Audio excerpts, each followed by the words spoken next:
गुलाब डीजे। तुम्हारी पर बतिया बनके हो बेल बतिया, अरे मन भावन शिव सिंगार, अरे मन भावन शिव सिंगार। तुम्हारी पर बतिया बनके हो बेल बतिया, अरे मन भावन शिव सिंगार, अरे मन भावन शिव सिंगार।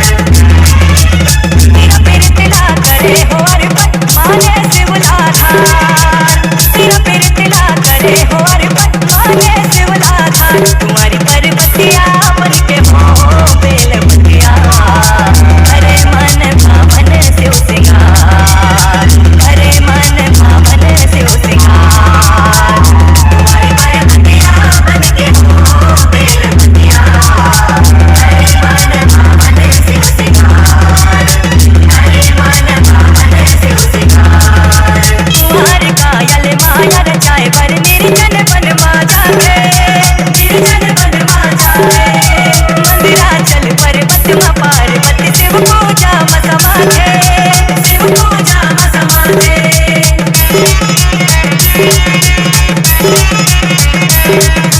तन संग मन ल करे पर अर्पण, तन ले पसीना मोहाते, तन ले पसीना मोहाते। तुहे पसीना पार्वती अंश है, जय मेरे रूप रूप साथे, जय मेरे रूप रूप साथे। तीन गुण के धान हरे हो, तीन गुण के धान हरे हो। भक्ति के लागे लगाए, तुम्हारी पर्वतिया बनके हो बेल बतिया, अरे मन भावन शिव सिंगार, अरे मन भावन शिव सिंगार। चरमा विराजे गिरी के गिरजा, महेश्वरी बसे धारमा, महेश्वरी बसे धारमा। दक्षिणायनी खाधा माँ बसे पर्वतिया पाना धारमा, पर्वतिया पाना धारमा।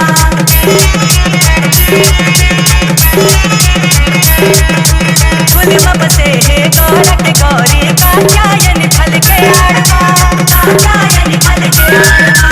पर्वतिया के रूप ल देखत लक्ष्मी मोहाए है झाड़वा, लक्ष्मी मोहाए है झाड़वा। जय बेल रूख माँ दिया उबारे, जय बेल रूख माँ दिया उबारे। लक्ष्मी बरसाए हो बहार, तुम्हारी पर्वतिया बनके हो बेल बतिया, अरे मन भावन शिव सिंगार, अरे मन भावन शिव सिंगार। अपन हृदय के त्रिगुण ले, एक धन पाना सिर जाइस, एक धन पाना सिर जाइस। पीरत में शिव ल करे अंगी, बेल पाना मन भैया लपटाइस, बेल पाना मन भैया लपटाइस।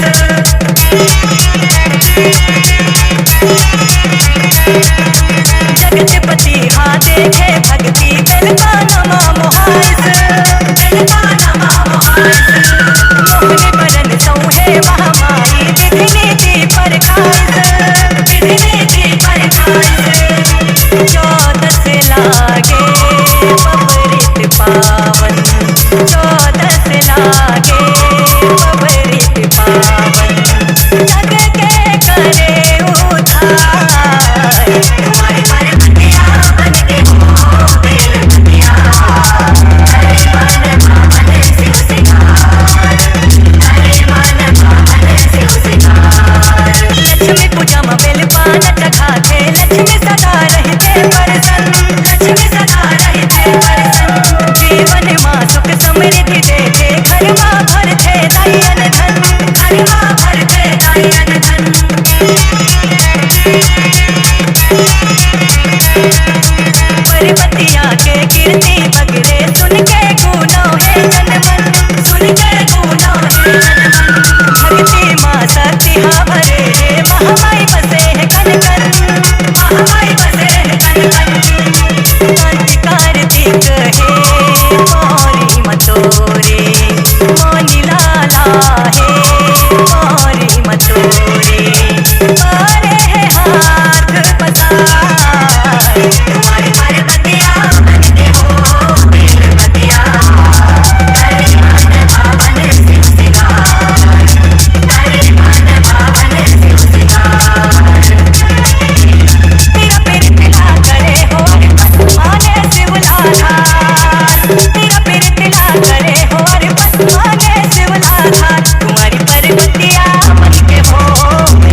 प्रोडक्शन।